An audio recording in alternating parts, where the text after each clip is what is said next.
Hello friend, welcome to my channel সুন্দর ইতিহাসের পক্ষ থেকে জানাই আন্তরিক শুভেচ্ছা ও অভিনন্দন। আজকে আরেকটি নতুন ভিডিওতে আপনাদের স্বাগত জানাই। আপনারা দেখছেন সুন্দর ইতিহাস ইউটিউব চ্যানেল।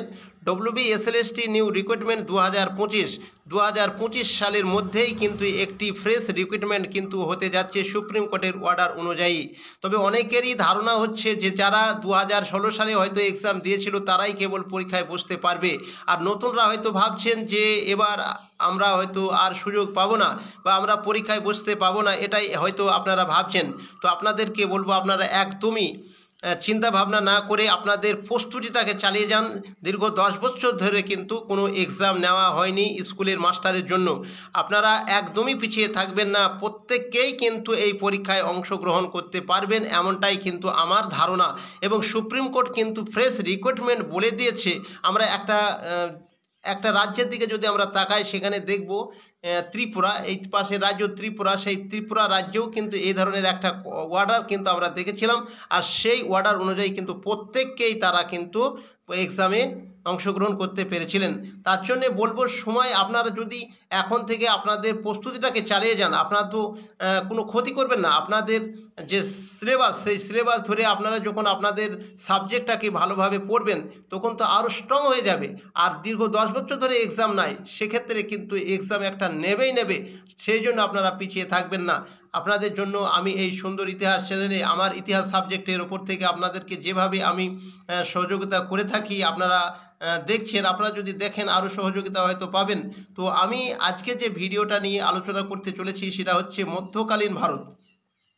তো মধ্যকালীন ভারতের সুলতানি যুগ বলে যে পার্টটা রয়েছে, তো সেই সুলতানি যুগের প্রথম থেকে আমি শুরু করেছি, একবারে পাই টু পাই প্রথম থেকে শেষ পর্যন্ত আমি শেষ করার চেষ্টা করব। তো সুলতানি যুগের যে বংশগুলো রয়েছে সেই বংশগুলোর মধ্যে প্রথমে আমি দাসবংশ নিয়ে শুরু করেছি। অলরেডি 5টা ভিডিও আমি আমার এই চ্যানেলে আপলোড করে রেখেছি। আজকে 6 নম্বর পার্ট নিয়ে আলোচনা করব। যারা আগের ভিডিওগুলো দেখেননি, অবশ্যই আপনারা ডেসক্রিপশন বক্সে সেখানে লিঙ্ক দেওয়া থাকবে, অবশ্যই লিঙ্কে ক্লিক করে আগের ভিডিওগুলো আপনারা দেখে নিতে পারবেন। তো চলুন, আজকের ভিডিওটা শুরু করার আগে আর একটা কথা আপনাদেরকে আমার না বললেই নয়। আপনারা জানেন যে আমি 20টা করে MCQ প্রশ্ন আপনাদের জন্য দিয়ে থাকি। তো সেখানে 20 নম্বরে যে প্রশ্নটা থাকে সেই প্রশ্নটা আপনাদের জন্য হোমওয়ার্ক দেওয়া হয়। সেই হোমওয়ার্কের কাজটা আগে আমরা দেখে নেব, মানে তার যে উত্তরটা হবে সেই উত্তরটা কি হবে। অনেকেই দেওয়ার চেষ্টা করেছেন আপনারা। তো চলুন, আপনাদের সেই দেওয়া উত্তরটা আপনারা দেখে নিতে পারবেন যে আপনাদের উত্তরটা হয়েছে কিনা। তো চলুন আমরা দেখে নিই।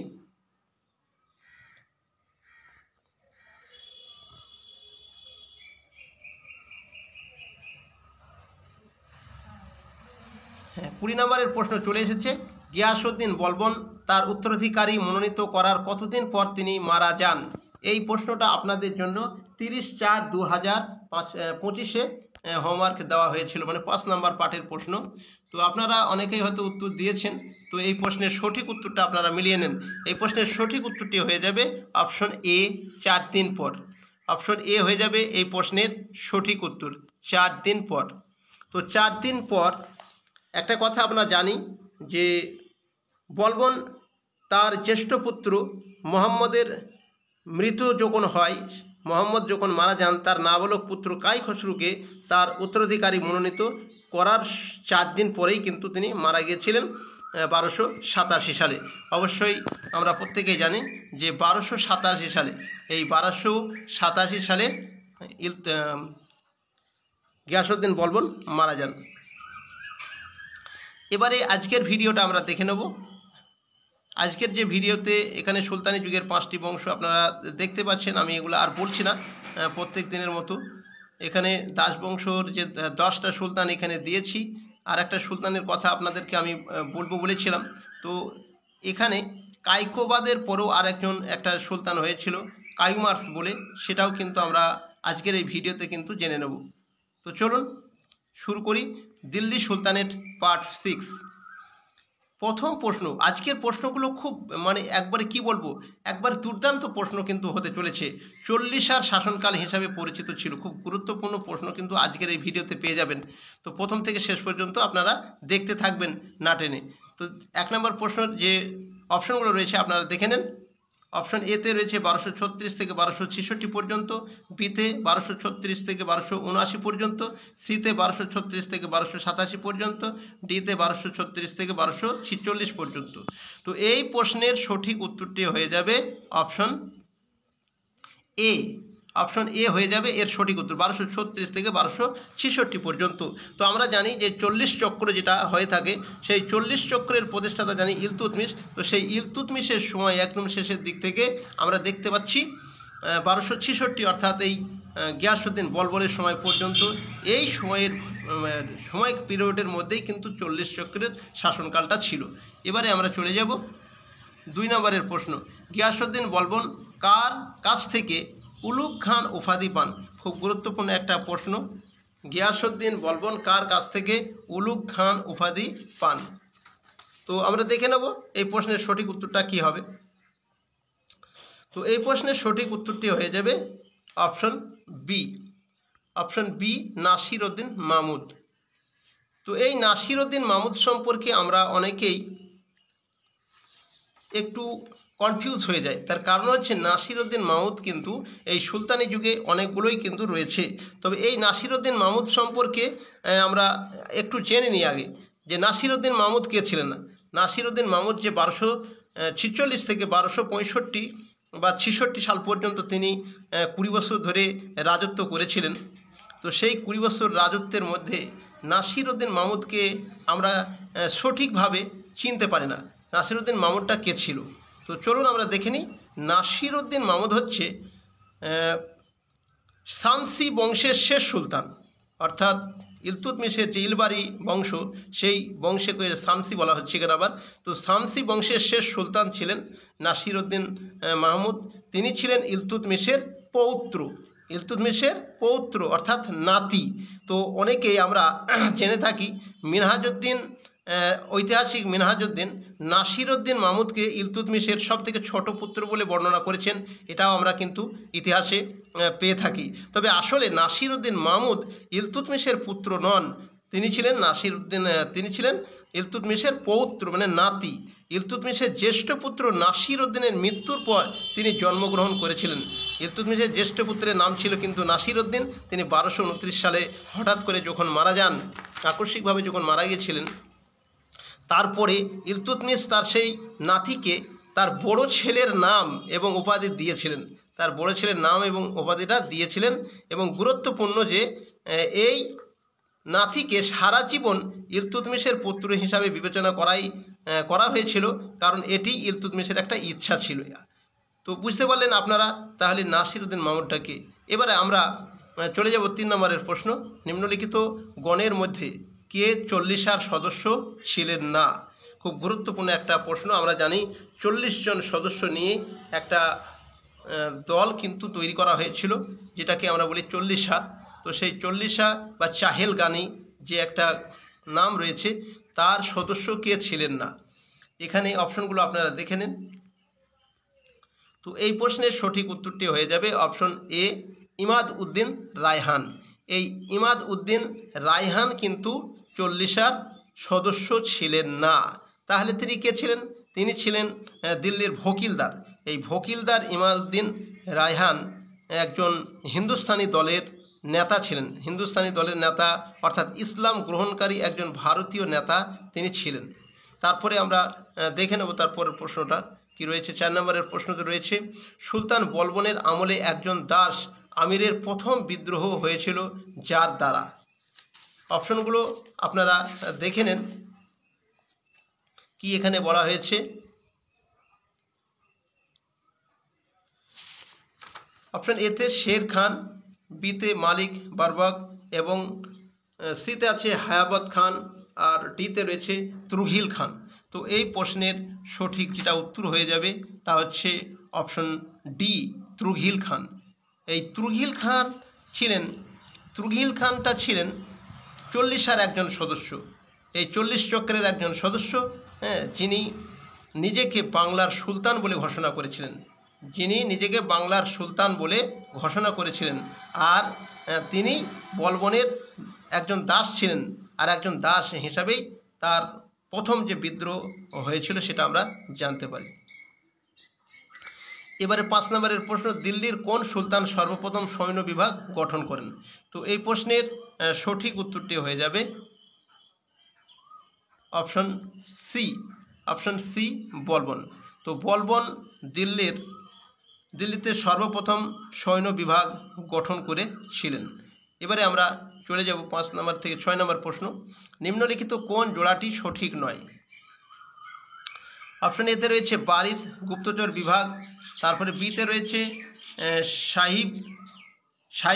সাহিবি দেওয়ান ইকতা, তার সিতে রয়েছে দেওয়ানি আজ সৈনিক বিভাগ, আর ডিতে রয়েছে সঞ্জর ইসলামের নায়ক। তো এই প্রশ্নের সঠিক উত্তরটি হয়ে যাবে অপশন বি সাহিবি দেওয়ান ইকতা। সাহিবি দেওয়ান এটা কিন্তু ইকতা হবে না। এই সাহিবি দেওয়ানটা ছিল এটি একটি ইকতাদের মধ্যেই প্রাদেশিক দেওয়ান। ইকতাদের মধ্যে যেমন খাজা বা সাহেবি দেওয়ান এদেরকে বলা হয় প্রাদেশিক দেওয়ান। তো এই প্রাদেশিক দেওয়ানগুলোকে ইকতার মধ্যে নিযুক্ত করেছিলেন বলবন। তো এটি হয়ে যাচ্ছে সঠিক উত্তর, অর্থাৎ এই জোড়াটি সঠিক নয়। আর বাকিগুলো যেগুলো রয়েছে সেগুলো কিন্তু সবই সঠিক। আমরা দেখতে পাচ্ছি যে অপশনটা রয়েছে বারিদ মানে হচ্ছে গুপ্তচর বিভাগ, এটা কিন্তু দেখেছি। তারপরে আমরা দেওয়ানি আজ সৈন্য বিভাগ, এই দেওয়ানি আজ সৈন্য বিভাগটাও কিন্তু কি বলে এই যে বলবন তিনি তৈরি করেছিলেন সর্বপ্রথম দিল্লিতে। আমরা আগের প্রশ্নতেই দেখে নিলাম দেওয়ানি আজ একটা সৈনিক বিভাগ। তারপরে সঞ্জর, এই সঞ্জরটা হচ্ছে কাল্পনিক কাহিনীতে বিখ্যাত ইরানি বাদশাহ আফ্রিসিয়ারদেরকে নিজেদের বংশজ বলেছেন, এটা আমরা আগেই জেনেছি। তো এখানে বলবন সঞ্জরকে ইসলামের নায়ক অর্থাৎ নিজের পথপ্রদর্শক বলে ঘোষণা করেছিলেন, সেজন্য এটা অপশনটা ঠিক। এবারে আমরা চলে যাব 7 নম্বরের প্রশ্ন, গিয়াসউদ্দিন বলবন সর্বপ্রথম নৌরুজ উৎসব কোন দেশের অনুকরণে শুরু করেন? তো এই প্রশ্নের সঠিক উত্তরটি হয়ে যাবে অপশন বি ইরান। 8 নম্বরের প্রশ্ন, কোন ঐতিহাসিক বলবন সম্পর্কে মন্তব্য করেন যে খান এবং বাদশাহিত্যের প্রায় 40 বছর ধরে তিনি কখনো বাজারের লোক, সঙ্গীত শিল্পী এবং বিদূষকের সাথে কথা বলেননি? তো এই প্রশ্নের সঠিক উত্তরটি হয়ে যাবে অপশন এ জিয়াউদ্দিন বার্নি। 9 নম্বরের প্রশ্ন, ভারতের শেখ সাদি কাকে বলা হয়? ভারতের শেখ সাদি কাকে বলা হয়? খুব গুরুত্বপূর্ণ প্রশ্ন। এই প্রশ্নের সঠিক উত্তরটি আপনারা দেখে নেন, অপশনগুলো আগে দেখে নেন, তারপর আমি এর সঠিক উত্তরটা দিয়ে দিচ্ছি। এই প্রশ্নের সঠিক উত্তরটি হয়ে যাবে অপশন সি আমির হাসান দেহলভি। আমির হাসান দেহলভিকে ভারতের শেখ সাদি বলা হয়। তো এটা আমরা জানি কি জন্যে এখানে আসলো না, বলবনের জ্যেষ্ঠ পুত্র মোহাম্মদ খান, তো সেই মোহাম্মদ খান কিন্তু একসময় তার পৃষ্ঠপোষকতায় নিজেদের সাহিত্য জীবনটাকে শুরু করেছিলেন এবং মোহাম্মদ খান একজন মহান ফার্সি কবি শেখ সাদিকে ভারতে আমন্ত্রণ জানান, কিন্তু তিনি আসতে পারেননি। এটা আমরা জানতে পারি ইতিহাস থেকে, তিনি আসতে পারেননি। তবে তিনি একটা কাজ করেছিলেন যে মুলতানে শেখ সাদির জন্য একটা খানকা তিনি তৈরি করে দিয়েছিলেন, এটা আমরা ইতিহাস থেকে জানতে পারি।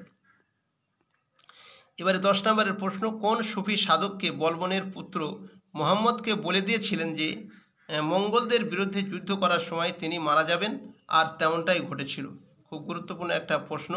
এ ধরনের প্রশ্ন কিন্তু যদি এসে থাকে তাহলে কিন্তু আমাদের সমস্যায় পড়তে হবে, সেই জন্যে খুঁটিয়ে বইগুলো পড়লে কিন্তু এই প্রশ্নগুলো আর বাদ যাবে না। কোন সুফি সাধককে বলবনের পুত্র মোহাম্মদকে বলে দিয়েছিলেন যে মঙ্গলদের বিরুদ্ধে যুদ্ধ করার সময় তিনি মারা যাবেন, আর তেমনটাই কিন্তু ঘটেছিল? তো এখানে মোহাম্মদের কথা আমরা বলছিলাম আগের প্রশ্নতে, তিনি 1287 খ্রিস্টাব্দে মারা গিয়েছিলেন। আমরা জানি মারা গিয়েছিলেন, একটা যুদ্ধ হয়েছিল দীপালপুরের যুদ্ধ, আগের ভিডিওতে আমি বলেছি। তো সেখানে যে জায়গাটা দীপালপুর, যে যুদ্ধটা হয়েছিল সেখানে আমরা একজন ঐতিহাসিকের কাছ থেকে আমরা জানতে পারি, সেটা হচ্ছে ইসামি, আবদুল্লাহ মোহাম্মদ ইসামি।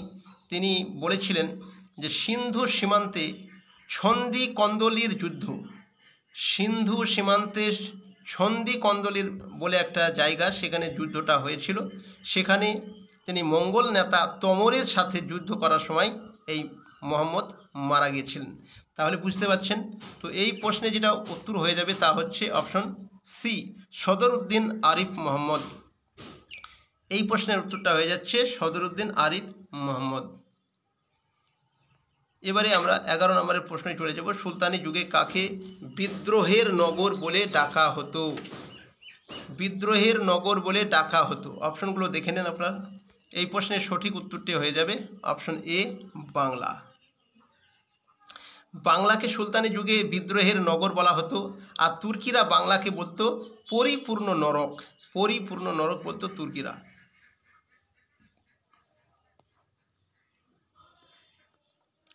12 নম্বরের প্রশ্ন, গিয়াসউদ্দিন বলবন দ্বারা প্রতিষ্ঠিত দেওয়ানি আজ এর প্রথম প্রধান হয়েছিলেন।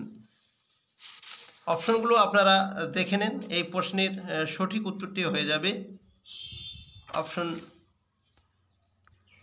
C, option C, Imad ul Mulk Rawat. Imad ul Mulk Rawat এই প্রশ্নের সঠিক উত্তর। তারপরের প্রশ্ন আমরা দেখে নেব। বলবনের সার্বভৌমত্ব ও রাষ্ট্রীয় নীতি জানার মূল উৎস হলো। খুব গুরুত্বপূর্ণ একটা প্রশ্ন, অপশনগুলো দেখে নেন। তো এই প্রশ্নের সঠিক উত্তরটি হয়ে যাবে অপশন সি, জিয়াউদ্দিন বার্নি। 14 নম্বরের প্রশ্ন, গিয়াসউদ্দিন বলবনের পরবর্তী দিল্লির সুলতান কে হন? খুব গুরুত্বপূর্ণ প্রশ্ন, অপশনগুলো দেখে নেন। এই প্রশ্নের সঠিক উত্তরটি হয়ে যাবে অপশন এ, কায়কোবাদ।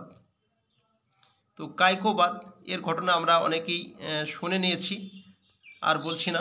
এবারে আমরা চলে যাব 15 নম্বরের প্রশ্ন। কায়কোবাদ দিল্লির সুলতান হওয়ার সময় তার পিতা বুগরা খান কোন উপাধি গ্রহণ করে বাংলার সুলতান হন? খুব গুরুত্বপূর্ণ প্রশ্ন, অপশনগুলো দেখে নেন। তো কায়কোবাদের পিতা কি উপাধি নিয়ে তিনি সিংহাসনে বসেছিলেন বাংলাতে? তো এই প্রশ্নের সঠিক উত্তরটি হয়ে যাবে অপশন বি, সুলতান নাসির উদ্দিন। সুলতান নাসির উদ্দিন এই উপাধিটা নিয়ে কিন্তু তিনি লখনৌতির সিংহাসনে বসেছিলেন বাংলায়। 16 নম্বরের প্রশ্ন, আমির খসরুর কোন গ্রন্থ থেকে জানা যায় কায়কোবাদ সিংহাসনে বসার 2 বছর পর বুগরা খান নিজের পুত্রের সাথে দেখা করতে অবধ আসেন? তো অবধে এসেছিলেন। তো এই প্রশ্নটা আমরা খুব গুরুত্বপূর্ণ একটা ভিতরের প্রশ্ন, নেট সেটের ক্ষেত্রেও কিন্তু এই ধরনের প্রশ্ন কিন্তু এসে থাকে। তো আমির খসরুর কোন গ্রন্থ থেকে জানা যায় যে কায়কোবাদ সিংহাসনে বসার 2 বছর পর বুগরা খান নিজের পুত্রের সাথে দেখা করতে অবধে এসেছিলেন? তো এখানে এই প্রশ্নের সঠিক উত্তরটি হয়ে যাবে অপশন এ, কিরণ উস সাদাইন। এই কিরণ উস সাদাইন এই গ্রন্থ থেকে আমরা জানতে পারি। 17 নম্বরের প্রশ্ন, দিল্লির কোন সুলতান সুরা সাকি আর বিলাস ব্যসনে আকণ্ঠ ডুবে থাকার জন্য যমুনার অপর তীরে কিলখড়ি নামক প্রাসাদ নির্মাণ করে বসবাস শুরু করেন? তো বুঝতে পারছেন কেমন সুলতান। তো এই সুলতান কে হবে? তো এই প্রশ্নের সঠিক উত্তরটি হয়ে যাবে অপশন সি, কায়কোবাদ। তো কায়কোবাদ হয়ে যাবে এর সঠিক উত্তর। আজকে 18 নম্বরের যে প্রশ্ন, মোহাম্মদের পুত্র কাই খসরুর দিল্লির সিংহাসনে বসার জন্য কোন তুর্কি মালিক সমর্থন করেননি? তাহলে বুঝতে পারছেন যে মোহাম্মদের পুত্র কাই খসরু, যাকে গিয়াসউদ্দিন বলবন তার উত্তরাধিকারী হিসাবে মনোনীত করেছিলেন, তো সেই কাই খসরুর দিল্লির সিংহাসনে বসার জন্য তার সমর্থন যারা ছিল বা তার সমর্থন যারা করেননি তাদের মধ্যে থেকে একটা প্রশ্ন কিন্তু এখানে তুলে দেওয়া হয়েছে। তো এখানে 4 জনের নাম দেওয়া হয়েছে। তো কে কাই খসরু দিল্লির সিংহাসনে বসার জন্য সে সমর্থন জানায়নি? তো অপশনগুলো দেখে নেন। এই প্রশ্নের সঠিক উত্তরটি হয়ে যাবে অপশন ডি, মালিক মোহাম্মদ নিজামউদ্দিন।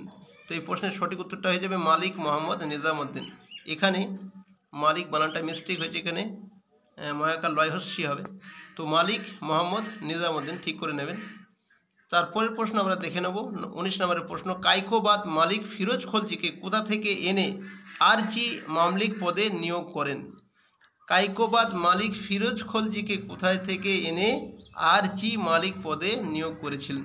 আমরা জানি গিয়াসউদ্দিন বলবন, তার যে গিয়াসউদ্দিন বলবন বলছি এখানে, ওই কায়কোবাদ তার যে আরজি মালিক একটা পদ, সেই মামলিক পদে ফিরোজ খলজিকে কোথা থেকে নিয়ে এসেছিলেন? অপশনগুলো আপনারা দেখে নেন, অপশনগুলো দেখে নেন। তো এই প্রশ্নের সঠিক উত্তরটি হয়ে যাবে অপশন বি, সামানা। সামানা থেকে নিয়ে এসেছিলেন, সামানা থেকে ফিরোজ খলজিকে নিয়ে এসেছিলেন। আর সামানাতে সেই সময় ফিরোজ খলজি উত্তর পশ্চিম সীমান্তের প্রধান রক্ষী ছিলেন। কায়কোবাদ তাকে নিয়ে আসার পরে তাকে শায়েস্তা খান উপাধি দিয়েছিলেন এবং তাকে বরনের গভর্নর বানিয়েছিলেন। তাছাড়া তিনি এই কাজটা করেছিলেন, আরজি মামলিক পদে তাকে একটা জায়গা করে দিয়েছিলেন। তারপরে আমরা পরবর্তীতে চলে আসব খলজি বংশ। আপনারা বুঝতেই পাচ্ছেন যে পরপর আমি যেভাবে নিয়ে আসছি, আমাদের এই শর্ট কোয়েশ্চেন যদি আমরা পরপর এইভাবে পড়াশোনা করে যাই, তাহলে দেখবেন কি যে প্রত্যেকটা এরিয়া বা বিষয়টা পরপর একটা সিলেবাস মনে হচ্ছে যেন একটা গল্প ছলে আমাদের কিন্তু এরিয়াটা সম্পূর্ণ একটা ধারণা কিন্তু তৈরি হয়ে যাবে। এই দিক থেকে আমি আপনাদের কাছে এই বিষয়গুলো তুলে ধরছি যাতে করে আপনাদের এটা সুবিধা হয় বোঝার, মানে ইতিহাসটাকে বোঝার আরও সহজ হয়ে যায়, সেই জন্য এটা দেওয়া হয়েছে। তা যাই হোক, তো এখানে পরবর্তীতে খলজি ফিরোজ খলজি, তিনি জালালউদ্দিন ফিরোজ খলজি নাম নিয়ে দিল্লির সিংহাসনে বসবেন, আমরা এর পরের ভিডিওতে হয়তো দেখতে পাবো। তো আজকে যে শেষ প্রশ্নটা রয়েছে 20 নম্বরের প্রশ্ন, দ্বিতীয় শামসুদ্দিন উপাধি নিয়ে কোন সুলতান তার রাজ্যাভিষেক করেছিলেন? তো বুঝতেই পাচ্ছেন এখানে HW দেওয়া আছে 2/5/2025, আজকে 2 তারিখ। তো আপনাদের জন্য এই ভিডিওটি, এই প্রশ্নটি আপনাদের জন্য হোমওয়ার্ক থেকে থাকছে। আপনারা আমার এই ভিডিওগুলো দেখে আপনাদের কেমন লাগছে অবশ্যই সেটা কমেন্ট করে জানাতে ভুল করবেন না। ততক্ষণে ভালো থাকুন, সুস্থ থাকুন, দেখা হচ্ছে পরবর্তী অন্য একটি নতুন ভিডিওতে। Thank you for watching.